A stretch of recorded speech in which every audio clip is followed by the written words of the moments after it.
Ever heard of a killer? I drop bombs like Hiroshima. So I said, look at LeakYou video. What the fuck is LeakYou? Is it like a site? What's LeakYou? LeakYou. Is it a YouTube channel? Oh shit. Oh, all right, bet. Here we go.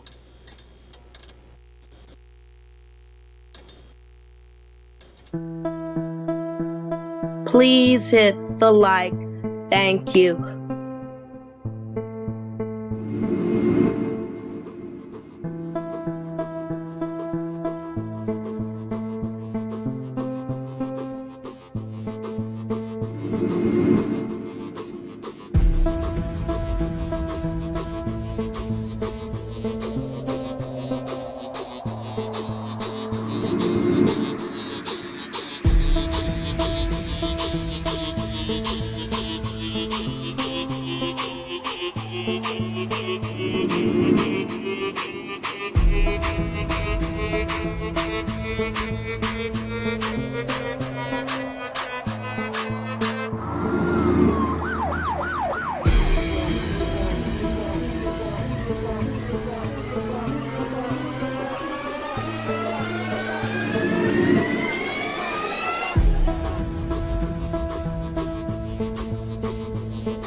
One, two, three, four.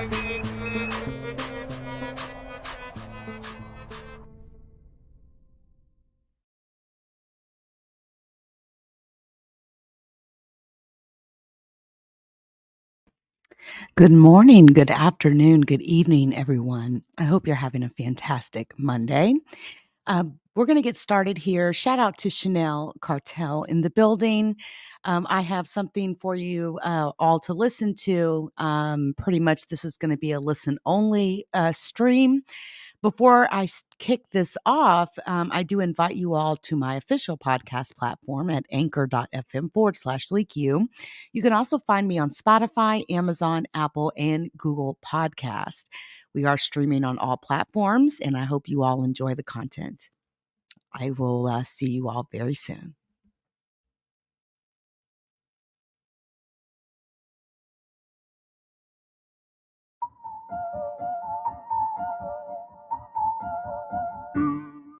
Jim Sparks, welcome to the program. Oh, great. It's great to be here, Art. Thanks. What happened? I heard crackle, click, and it was gone. I just heard another one. Yeah.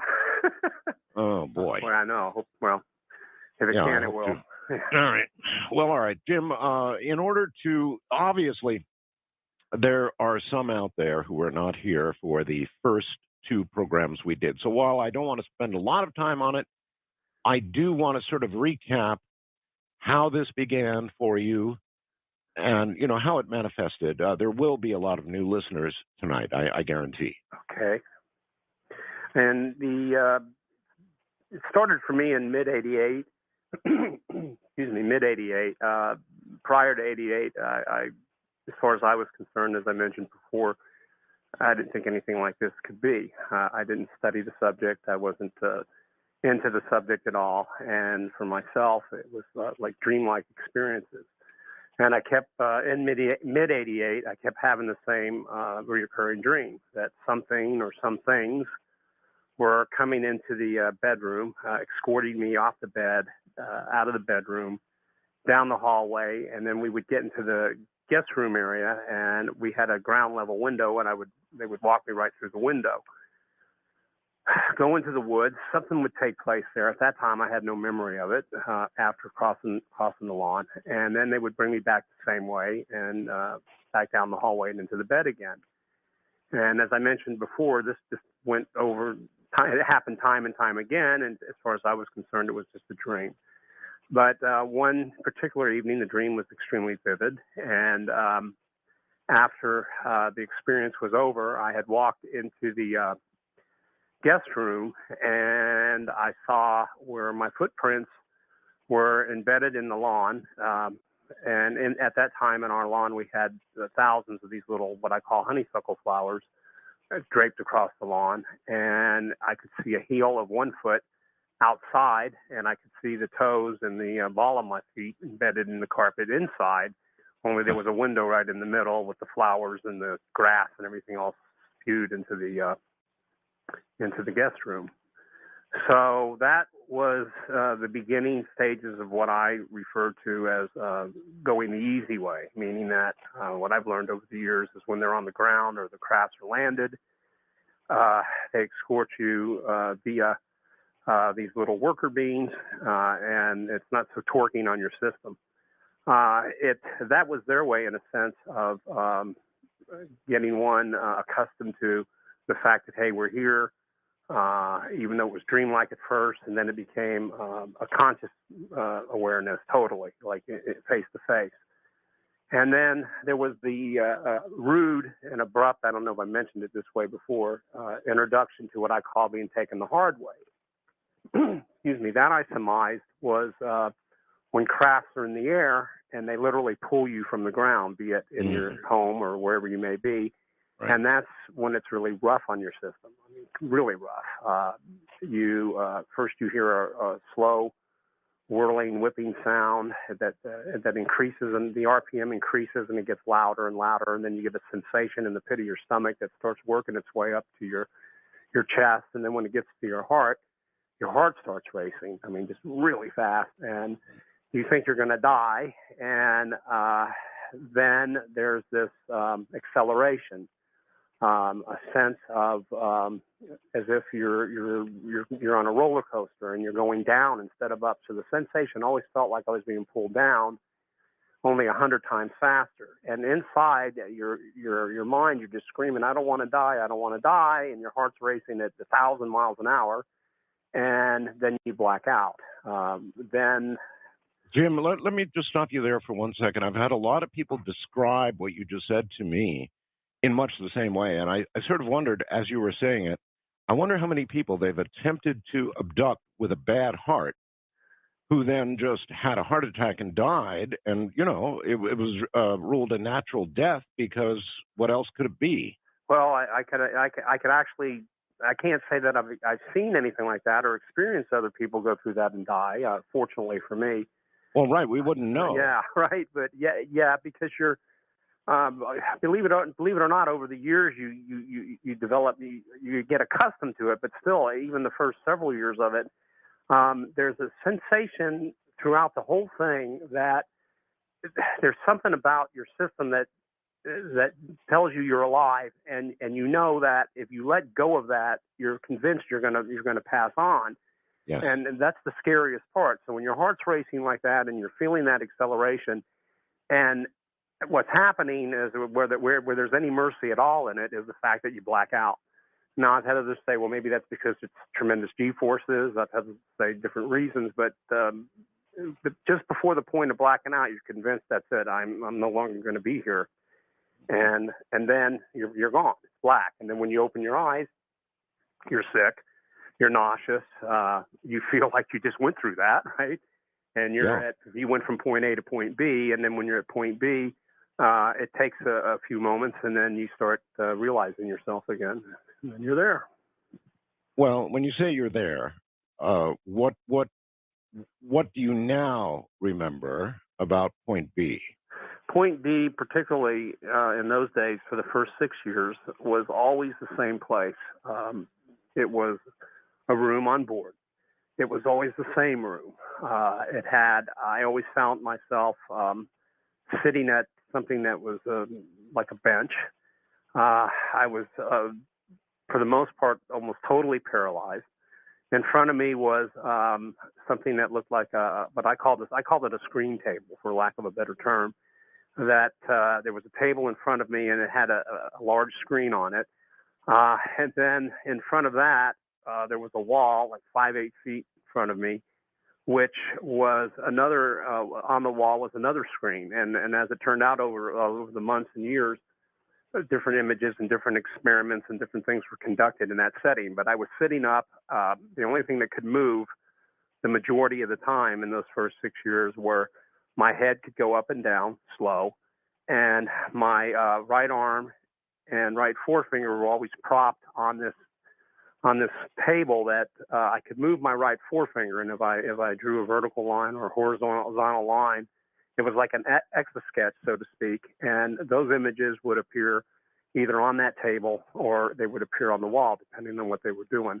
And that's how I found myself almost all the time the first 6 years. It was horrible. Not only they were trying to teach you things and get you to react in certain ways, and they actually began to apparently teach you an alphabet. Correct? Yes, and that thing was, and as I mentioned before, I think what maybe made me different was the fact that right from the jump, I didn't want anything to do with it. I was filled with extreme anger, extreme hate. Loathing was the minimum of how I felt for them. I didn't want to be there. I didn't know who they were. I didn't know why I was there. Everything was completely out of context. Here you are at home. The next thing you know, you go through this travel experience, and then blam, you're there. And they were, right to the point, even on the first visit, so to speak, or the first abduction, or when I was pulled the first time, which is to convert letters starting with A to what I called some alien equivalent symbol.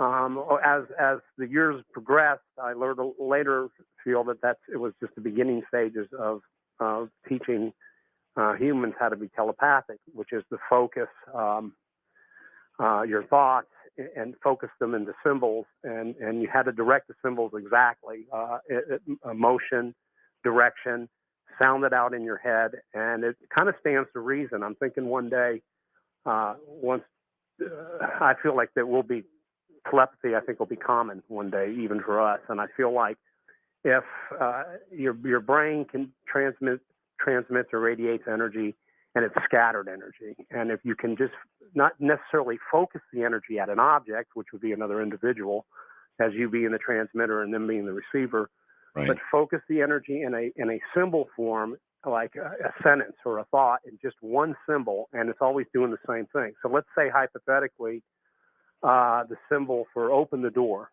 or on would be to do a circle in your mind, starting from the bottom, let's say, and go. And then, one thing they didn't, God, I can go on with that, but you didn't do the conventional methods of transcribing letters and symbols. You had to start at different points, ending points, or the middle of a normal letter, where it would be, I guess, so your mind is learning something different, even though you're familiar with stuff. And so you would have a strong circle in your mind. And so it would be easier for a receiver to pick up something that's like a circle versus a scattered thought of turn on something. And so each one of these symbols meant something. Each one was strong, and each of them can be picked up. And the symbols, after many years of those early years, they're 100% telepathic, and they normally would communicate with you where you can hear what they're saying in your head. But they wanted me to rely more on what they were showing me versus how they would just naturally do it. And over the time, it learned a whole different alphabet, so to speak, in telepathy with them, and we communicated back and forth that way. Okay, there are many symbol-like languages on Earth. Is there any analogy you can come up with? What did these symbols look like? Obviously, the early ones were very simple, circles or something else. But when you really got to what you call their alphabet, can you describe what the symbols were like? Yeah, sometimes folks will come up and they'll have a piece of paper and they'll say, "Does this look familiar to you?" Or "Have you ever seen anything like this?" Or "This is ancient from 2,000 years ago." And I'll look, and there's something common. What I've learned about the symbols is that they're more like squiggly lines, and that the pen or the pen in the mind, so to speak, isn't ever lifted. So everything's like a solid, primarily. Primarily, you draw from the bottom.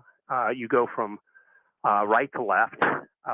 And for example, let's say, "Hello, how are you?" is a shorthand, like a Craig shorthand in a sense. I'm not saying I'm real familiar with Craig shorthand, because somebody brought up that term and said this is sort of like that. But "Hi, how are you?" is this like little short squiggly thing. And then hi, how are you becomes shortened by, or the term hi, how are you would be shortened even smaller to where it's almost a dot. So your finger is vibrating. And that's why my forefinger would be a lot beyond that table. Hi, how are you? And it would get to the point where my finger would, every time, like I'm talking to you right now, my right forefinger would vibrate in the exact directions and motion without me thinking about it anymore, to where where our words and thoughts are transformed into that symbolic form. So now my finger is doing it as I'm speaking. What I learned, and I'm glad you asked me this, as time went on, your body naturally would even vibrate to that. And as I speak to you right now, as I'm talking to you, my right forefinger's on the table, so to speak, and it's moving in the direction of the symbols that I learned. Your body vibrates that, and you're vibrating thoughts physically, and then they're picked up. So the way it worked was, here's what it really, where it went to something that just astounded me. Particularly the first day when I realized what was going on with it, I was just like floored. They had taken several pages of normal written text for me to read. And I was reading the text, and it was about a friend, somebody I knew, where he was born, what his likes were, what his dislikes were, what his childhood was like, what schools he went to, and when he got married. It's just a buddy of mine, and I'm reading about a buddy page after page. And I'm thinking, why are you having me do this? And that was several pages of text. Then presented before me was one page of that new symbol form that we had learned, and it was like a half a page or less than a half a page. So the whole 20 pages of text was now reduced to a half a page, and I could read the symbols, and I was going, oh my God, I can actually read these symbols, and I'm getting this story. Now, the next thing that was presented, which really floored me, was they presented something about the size of between the size of a quarter and a 50-cent piece, and it had the shorthand version in squigglies, and they were vibrating inside this coin, so that when they flashed the coin in front of my face, I say a coin, but it wasn't. It was just a circle thing. I got the whole story like instantaneously. It's like, wow. And the best way I could describe that would be if someone were to say to you, just a simple term, Old Yeller. Now, what we're capable of is, you remember the movie, right? Of course. Back, and we all cried, yes. Yeah. And so everything about that movie, everything that went place, flashes before you, and you got the whole movie in an instant.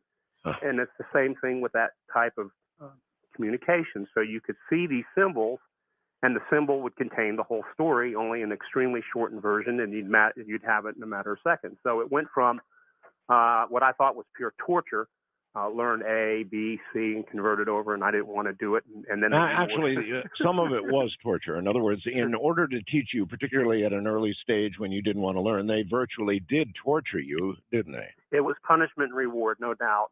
Punishment would be they would increase the levels of pressure, air pressure in the room. So, and I was pretty much the same. I was pretty predictable. No, I wasn't going to do anything. Every time I was there, I did everything in my power, anything in my ability to fight them tooth and nail. I wasn't going to cooperate in any way, shape, or form. If I can mess up any plan, if I can mess up any experiment, and it leads me to believe it's probably why I remember a lot, because all I was doing was scrapping with them. And but if they wanted me to get a letter or to convert a letter to a symbol, and I said no, as I usually would, there would be a thumping sound, a whooping sound, like thump, and then the air pressure would increase in the room at a short jolt, and it would be painful, right? And then they would increase the levels. I go, no, you can't get me to do that. And it would be stronger, it would be louder, and then the levels would steady increase until it was just not worth resisting anymore, and then I would squiggle a line. But then on the other side of the coin, there would be reward sessions, and it was based on punishment and reward. And what was the reward? You could, for the most part, as I mentioned earlier, they do not like questions. That's something I learned about their nature, and over the years, I just don't. If they want you to know something, they'll let you know. If not, you're just not going to know unless they want you to. So asking questions is like a big no-no and extreme annoyance, so you don't. But early on, I was always calling them things, and I made names up for them that, cuss words that never existed for them. And I can imagine. yeah, but however, they would, if you did ask a question and they did answer it and it was not time for them to answer, they would always answer in riddles, and it would hold it right there, Jim. Hold it right there. We got a break. We're at a break. I'm Art Bell. This is Coast. My guest is Jim Sparks. I want to refer you most urgently, if you didn't hear them, to the first 2 programs we did with Jim Sparks. You've absolutely got to hear them. Now, we're not going to spend a lot of time on some of the early stuff, but we've got to have a foundation for what we're doing tonight, so a little bit of it, and then we're going to move on to new material. He's got so much to say, but by all means, go back and listen carefully to the first 2 programs we did with Jim Sparks. He'll be right back. Once again, Jim Sparks. So pain and pleasure to teach, much as you would teach a puppy or something. Jim, when you got a reward, was it always the answer to a question, or were there other methods of reward?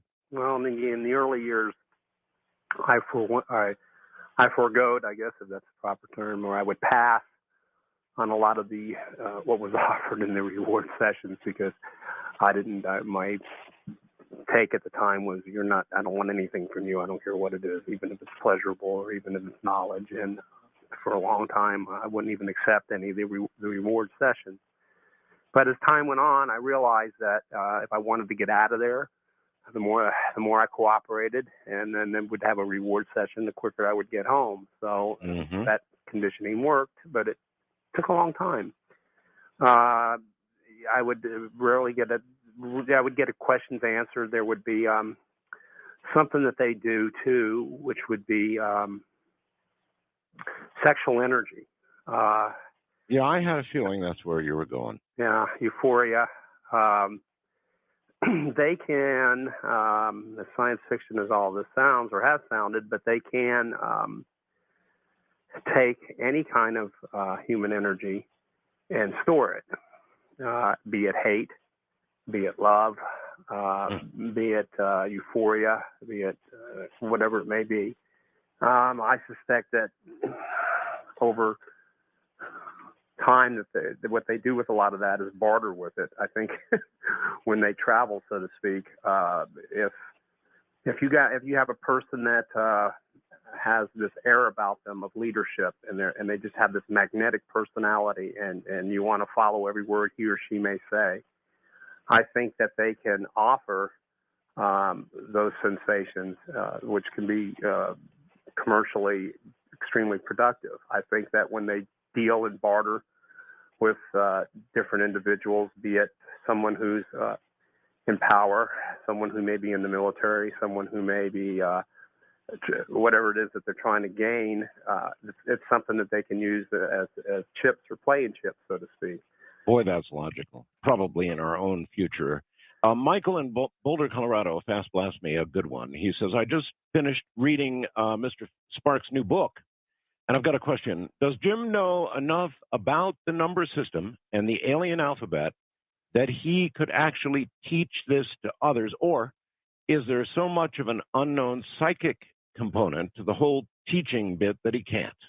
That's a good question. And actually, there has to be, for the most part, their presence to make sense out of a lot of this. And it is, one can say, a psychic presence too, just their psyche, because their minds are such that their thoughts are radiated, and they can screen image where you can see things that may be in your mind, and then it's transmitted in a holographic form, which looks like it's hanging in the air, so to speak.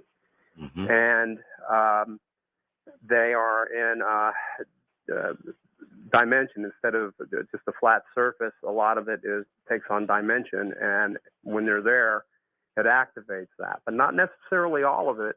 But a big part of it is that way. I feel that in relating to you or to me or to others, where we could use it in essence at this point is, as we discussed in the last show, I was mentioning that you said that you were into communicating with the dots and dashes in Morse code, so to speak.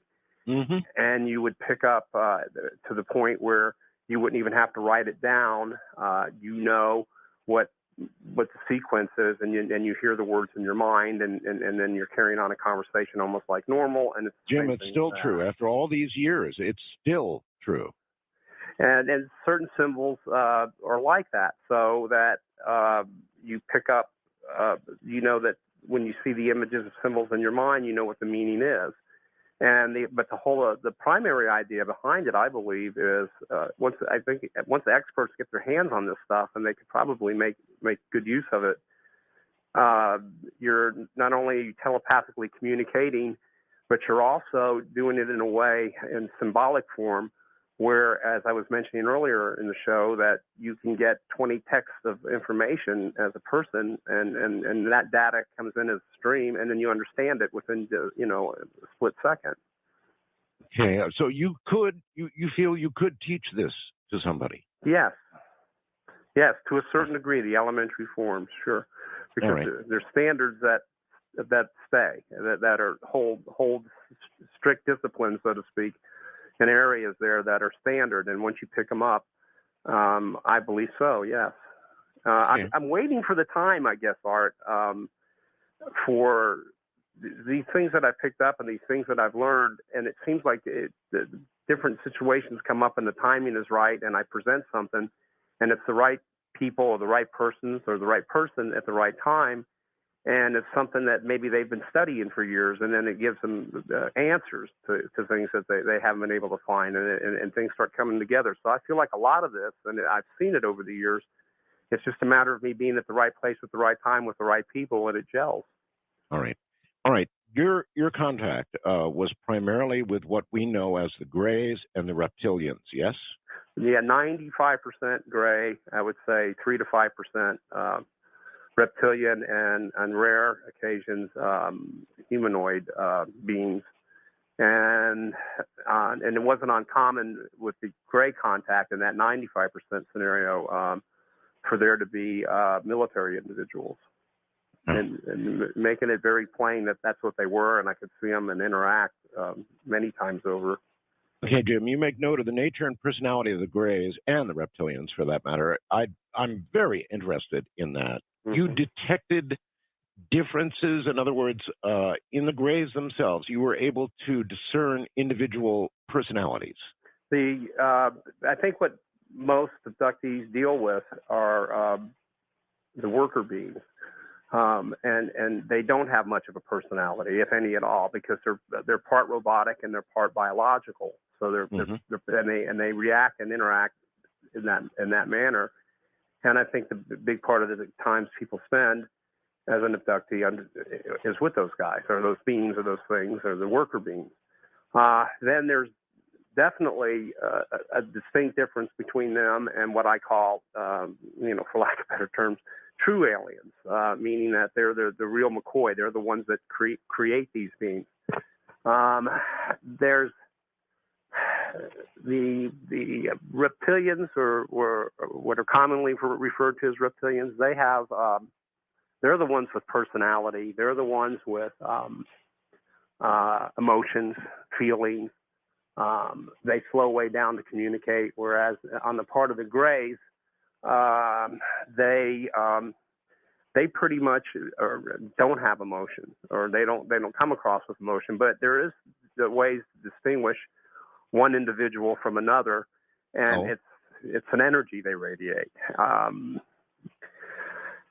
I learned that in a lot of uncomfortable ways over the years, but now I'm used to it, that you could be in the room, let's say, with two Greys, and they're radiating this energy, and you sense it, because usually the energy is not a comfortable one, because after all, it's coming from it's not of this world. It's something. So what are you discerning, Jim? Are you discerning the level of the energy you're getting from them, or the nature of it? I would say both, because I could tell that when an authority, be it by rank or be it by whatever authority the particular Gray is in, what emanates out of that individual is more powerful than what emanates out of maybe one with lesser authority. For example, there would be times, and this just happened haphazardly, or it would seem haphazardly, but I started seeing a pattern, whether I was supposed to or not, where a big part of the work that they did with me in the early years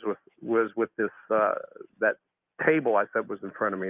It was artificial intelligence, and this is 19 years ago. I don't know what we were doing with that then. It could read your thoughts. It could interact with you. It would teach you. I called it a teaching machine. It would teach you the how to transcribe or change our letters to their letters, and a lot of the experience went on with this machine. If I was highly uncooperative, which I was a lot, but let's say where the machine couldn't control what it wanted to do with me, then worker beings would come in and give it a shot.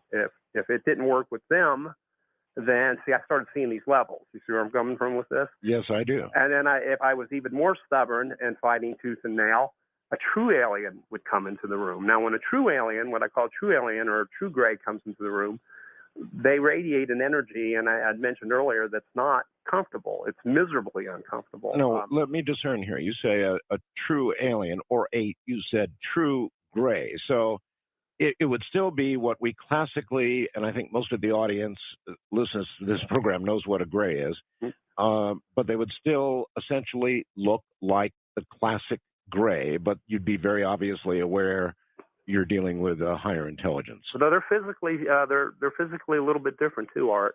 Oh, okay. They're a foot or two taller. Oh. Their eyes are not as big as the worker beans. So the worker beans have the real big eyes. You heard me say before, I feel like the eyes are on the worker beans are they're that large to get any kind of light or any kind of stimuli. I think energizes them. I think it's one of a purpose for the big eyes. But the grays themselves, yes, their eyes are bigger, definitely bigger than ours, but they're not as big as the worker beans, the giant almond-shaped eyes. Mm-hmm. They're a little bit taller, and their skin is leather-like, and you can make out what appears to be maybe wrinkles. So you can distinguish a little bit of difference from one to another. All right, so then obviously it follows that these worker grays were made in the image of, but yeah, you got it. Right? You got it. Okay. Yeah, let us make them in our image, sort of thing. So there are some funny sides, and that is a funny side. That's kind of hysterical. But I've seen also the worker beings with human beings doing tasks for them. I've seen them with they accompany reptilians, and they also accompany grays. So this is some sort of almost a commodity, or it's literally what they are. They run tasks for you, and you program them however they program them, and they do it. So they're part biological and part robotic. But now there's rank and order within the grays, and as a human being, the way you determine who has a higher rank is discerned by that energy again, for lack of a better term, that's radiated from the being. And the more powerful that energy is, the more it overwhelms you. And then if they bring in high enough rank, so to speak, then no matter how you fight, you're going to give in. If the worker beings couldn't get control of me, then a gray would come into the room.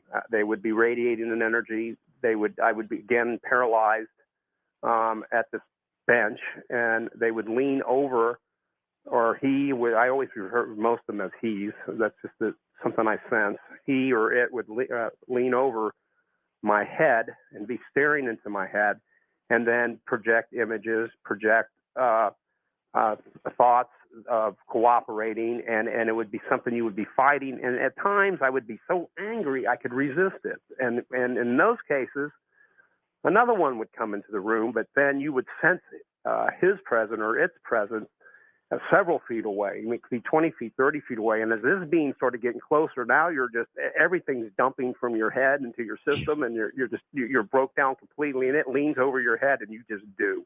Jim, when these so-called real aliens, the Greys that emanated the greater energy, would deal with you, could you at that point begin to discern some sort of personality, some sort of emotion, some sort of difference that was marked?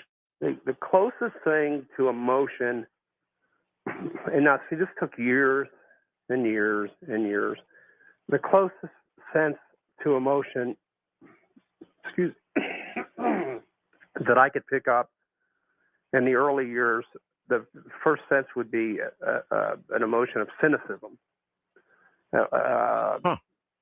The highest compliments that I ever got paid, which to me were almost like feelings for these guys, were two things that were said to me. One was, "You're a friend," and then the other one was, "You understand us."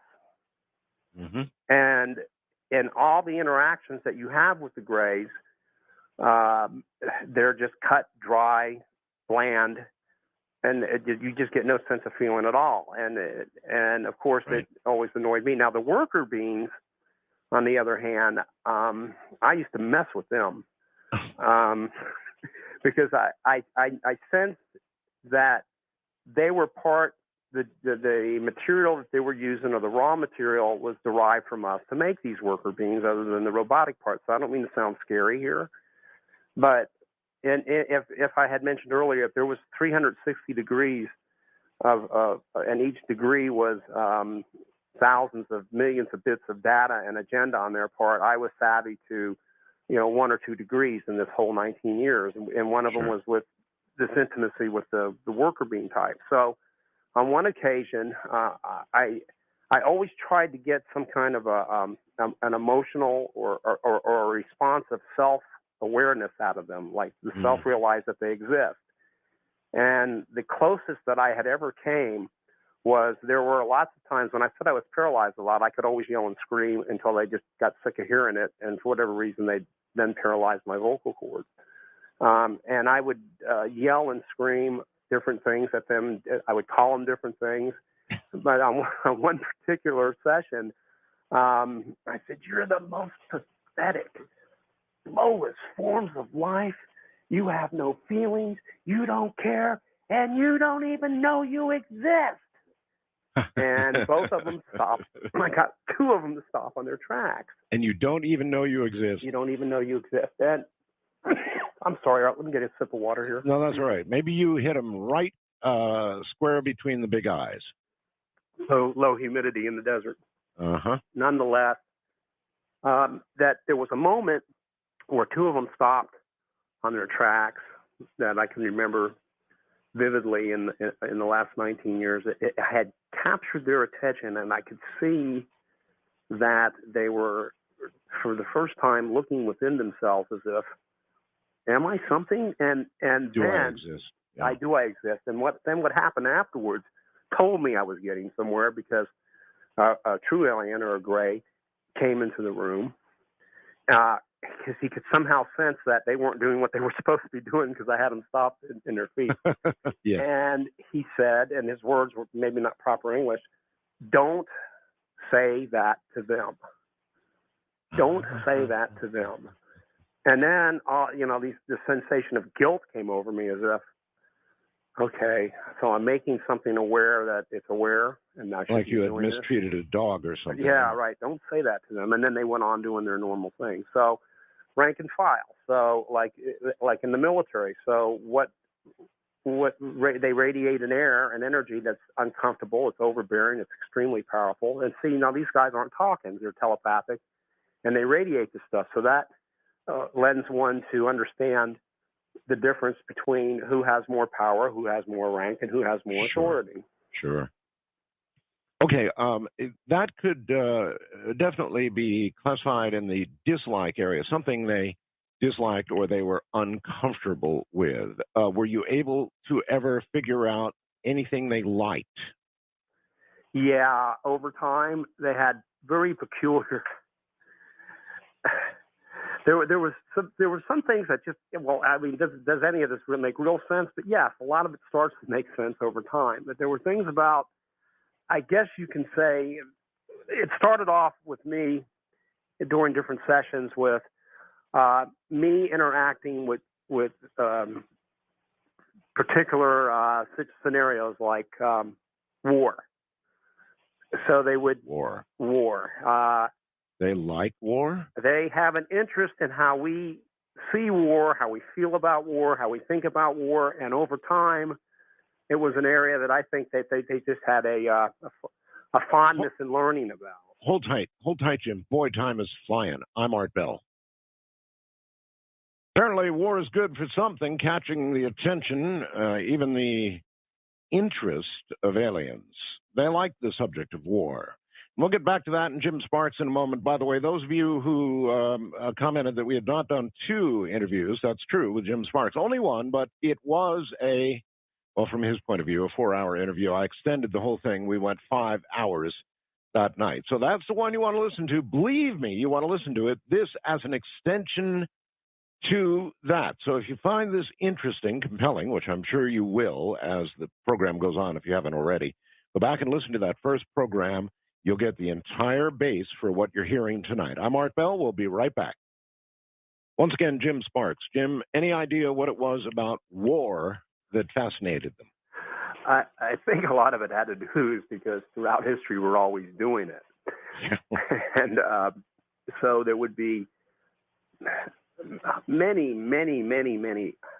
thousands of holograms or interaction and communicating with scenes of war from tens of thousands of years